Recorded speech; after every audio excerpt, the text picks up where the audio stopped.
Hi everybody, welcome back to my channel. So today I'm going to be filming a productivity hacks video. Hopefully this will be helpful for a lot of you guys. I'm filming this on Easter, but I know for a fact this won't go up in Easter as it's the last day. But if you're doing your GCSEs or your A-levels, you probably will find this useful for your May half term, your weekends, your school nights even. So yeah, I still hope this is helpful even though it's a bit late. I did a poll on Instagram about whether you guys want to see a productivity hacks video or a revision music video. I didn't think people would vote for this video, but overwhelmingly people did, so I decided to film it for you guys. I hadn't really thought about it properly, but when you guys voted for it I was like, okay, I actually need some ideas. So me and my mum sat down, we brainstormed a load of ideas. I feel like some of them are quite generic but need to be reiterated, and some of them, I don't know, I hope some of them are original. You would be surprised about how unproductive I've been over Easter, so I don't really know if I'm the most qualified person to talk about this. I feel like I know a lot of tips and things, but I just don't follow them, which is not very good, but I have got a little flashcard full of them for you and I'm going to share them with you today. I hope they're useful, I hope they're a bit original. I feel like this video is going to be mostly productivity, but it's going to be the odd bit of motivation and like mental health, like I don't know, making sure that it's stable. I have kind of got a video on 10 ways to make exams less stressful on my channel, so I'm kind of going to stay away from the things I talked about in that video. And I don't know when this video is going up compared to my other one, but if it goes up before, you may have noticed I've got a camera. It's very nice. I love filming with it. So my first tip would be to plan your revision, and there's lots of different ways you can do this. To start off with, I'd recommend getting yourself a little calendar, and when you know you've got exams, writing down the dates of the exams and when they are, so that you can actually visualise when stuff is and what subjects you need to prioritise. That's more organisation. Most of these on this section are organisation. So just get your calendar to write exam dates, and then you know roughly which subjects to prioritise. And something else I'd really recommend for your productivity and your organisation is to know exactly what you're going to do in each revision session. If you know you're going to revise maths, what part of maths are you going to revise? Like, don't just say maths, like you need to know what you're doing. Are you doing that past paper, or are you revising completing the square? I don't know. You've got to know what you're doing, otherwise you're going to sit there at the beginning of every study session saying, what should I do?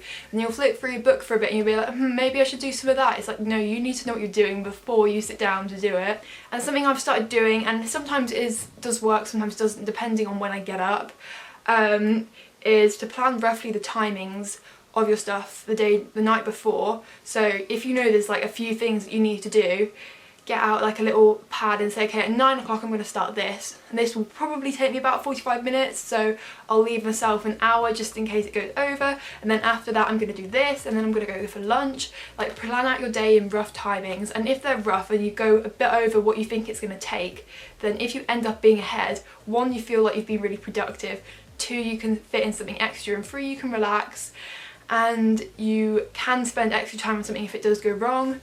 And I know a lot of people don't like sticking to timings, and I never did, but if you over plan how long stuff is going to take you, it doesn't feel like you're as stretched for timing, because I know that I can't work in like short, like I don't like working to small intervals of time. Like, I'd like to know that I've got enough time to do what I want to do to the best of my ability. So yeah, that's something I'd also recommend if you're really not a fan of timetables, although I would recommend trying them. Something else which I really like doing is getting a little flashcard, and when I start my work I write down what the time is. I'll do an overlay because I do this quite a lot now, and I'll say what I'm doing, and then when I finish it I'll write down when I finished it, and then at the end of the day every single thing I've done I can calculate how long it took me, and I can calculate how long I revised that day, and as I see the list building up I can see that I've been productive, and it motivates me to be even more productive and like fill up the entire flashcard. I really like doing that. And if I take a break, I just write down the study session ended, and then I write a new timing when I start again. Yeah, that's kind of about planning. I mean, there's all your obvious to-do lists, but I feel like everyone talks about that. I don't just like having a list of stuff to do, because then I'm like, I'll do it later, I'll do it later. I've got loads of time to do it, and then it's 9 o'clock and I'm like, oh, I haven't done it. Yeah, I like to know when I have to do it, and then I can like stick to it, if you know what I mean. My second tip to getting productive is to get up early. I feel like I'm either super productive really late at night when I'm panicking, like I haven't done it, or I'm super productive in the morning when I'm feeling motivated, and in kind of like midday I'm really not. I don't know about you guys. Also, this isn't relevant to the point, but I thought I'd quickly mention, like, different things boost motivation in different people. So for me personally, I hate to say it, but I'm more motivated by like pressure. So if I'm like, I've got this due in tomorrow, I have to do it now, that is what will get me to go and do it. It won't be, oh, let's get organised, let's get an A star at the end of the year. Like, that doesn't seem to motivate me. It's time pressure that motivates me. So I don't know, different people are motivated by different things. So I can work very well last minute when I've not got time, when it's late at night. I remember this homework was meant to take me 5 hours, took me about 3 hours because I did it between 9 and 12 on a Tuesday night, which wasn't great, but yeah. And so it really depends on the person. I feel like I wish that I got more motivated, not last minute, but you know, it's just how I work, and it is annoying because I do feel bad when I'm not productive, but you know, just life. So yeah, my point about getting up early. Getting up early, obviously you get up, you get some work done, and before 11 o'clock you've already done something you need to do, and you're like, oh my god, I've been so productive today, and it motivates me to be even more productive for the rest of the day. So I don't know, I feel like that is pretty good. There's lots of ways to get yourself to get up early. I mean, early for me is like on a weekday is about 5. Early at a weekend or in the holidays is probably about 8. It really depends what sort of person you are. So to get up early, I'd recommend not going on your phone before you go to sleep at all, because for me it means that I struggle to get to sleep, and then it means I obviously stay up later and then I wake up later, or it just means I have a worse quality of sleep.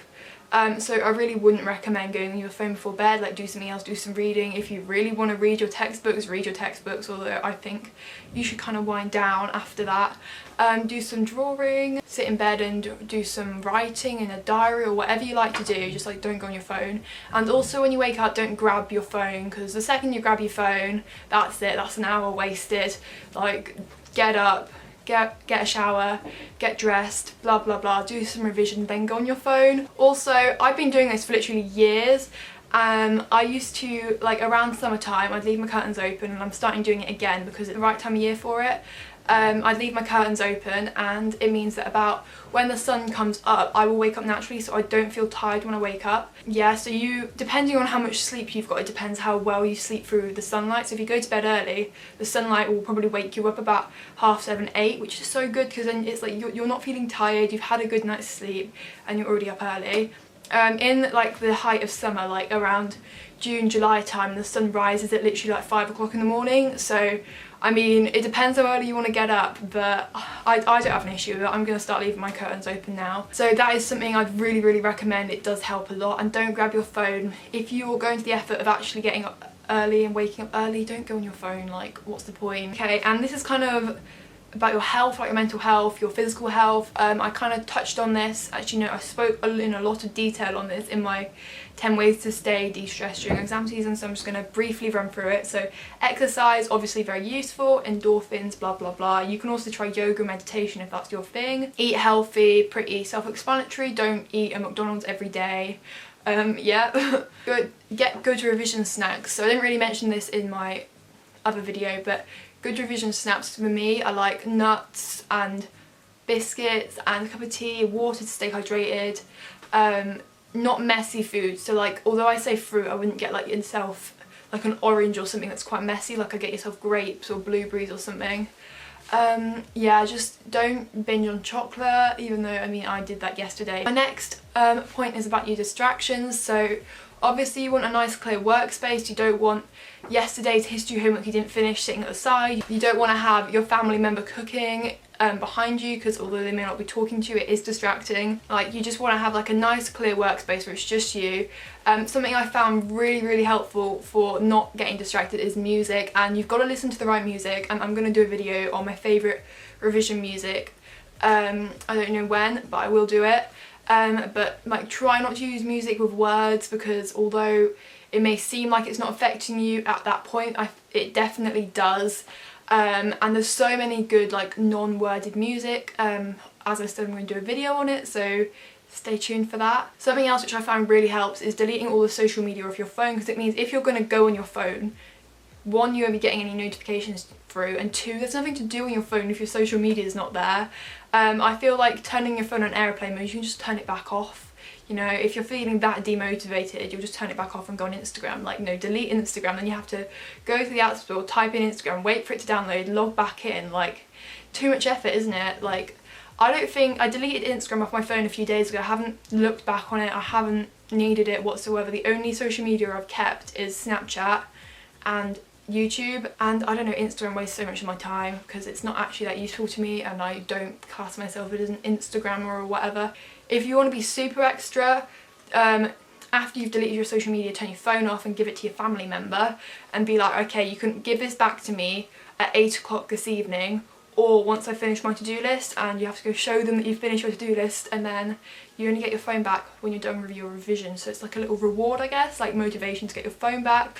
My mum said rewards, but you've got to kind of be careful with rewards. Like, although food can seem a good reward, you don't want to get fat, you don't want to make yourself unhealthy. And I don't know, I feel like food's not a good reward. Like, maybe your good reward could be going to a party that evening, getting your phone back. If you can think of a good reward, like watching a TV show, watching something you've wanted to watch for a while, you know, do that. There's loads of ways to motivate yourself to get everything done and be productive. Okay, and then there's a few different like revision techniques that are meant to boost your productivity. You probably have heard of the Pomodoro method, but I thought I would mention it anyway.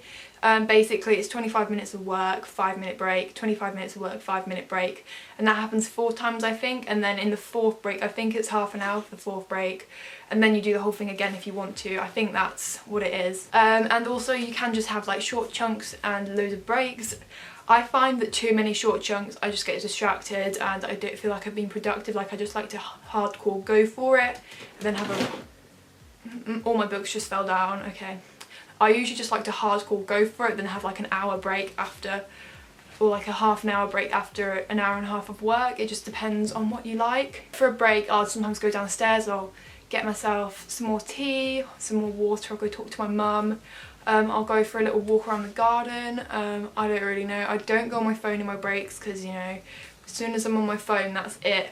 I don't really time my breaks either. I just kind of trust myself. Also, something I'd really recommend doing when you're planning out your day is to plan to do the thing you're dreading most first, because once it's done, you'll feel so good about yourself. It won't be hanging over you. Like, if you're really dreading that English essay, get that done first, and then you're like, okay, I've got this, I've got it, it's only the good stuff left. And I mean, you probably don't look forward to a lot of your revision, but the thing that you find easiest, you find most satisfying, you don't dislike as much as the rest, plan that for last, so you kind of have some sort of motivation to go and do it. Yeah, and then something else I just wanted to talk about is like your hours. I get asked so much, how many hours should I be revising? And I'm like, I have no idea how many hours you should be revising. Like, it really depends on the person, what you're doing, your grade predictions, your aspirations, how effectively you're revising, what you're revising. Like, I literally can't give you a number of hours you should be revising, honestly. But what I do want to say is don't compare the amount you revise to others. I can tell you now, I've not revised for 8 hours a single day in my life. The most revision I've ever done in a day is probably 6, maybe 7 hours, and I still got A's and A stars at GCSE. Yes, I didn't get 11 A stars, but I still got good grades without doing 9 hours of revision a day. So if you personally can't do 12 hours of revision in a day, don't do 12 hours of revision in a day. I know a lot of study YouTubers manage to do it. I don't know how. I can't. I don't know how they do it. It's not necessary. If you're the sort of person who can do that, then by all means go for it, but don't overwork yourself and make yourself unhappy. I'm the sort of person where if I don't leave the house in a couple of days, I get the worst cabin fever. I go pretty insane. I have to leave the house. If the camera angle's changed, I'm really sorry, my camera ran out of memory. Don't get an 8GB SD card, please. But as I was saying, really don't compare yourself to your friends. If they're doing like 12 hours of revision a day and you're only doing like 4 and you feel like you're being rubbish, they might be spending 12 hours highlighting the textbook. Like, you never know, like that sort of revision isn't as effective as maybe you doing 4 hours of exam questions and memorising the answers. Like, it really depends what you're doing. Like, yeah, don't compare yourself in terms of hours at least, and remember that effectiveness of your revision is way more important than the hours spent. Obviously, if you're spending 12 hours doing effective revision, then great, but don't overwork yourself, as I said before. And also, just 3 things I want to mention, like, if you feel like you've just had a day where you're like, I literally have done nothing, there's always tomorrow. Just get yourself organised, make a plan, and make sure that you do it and stick yourself to it. Put your phone downstairs and make sure that you do it.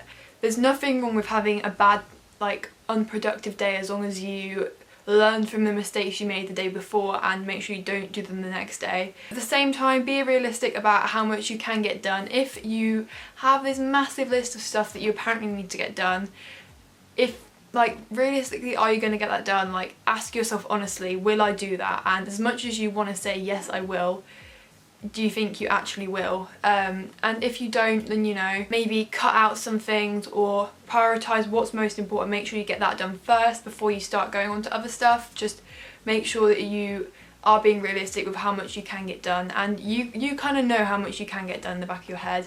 And obviously, if you want to do more than you usually do, like, make sure that you plan it well and you stay motivated and you do it, but at the same time, be realistic.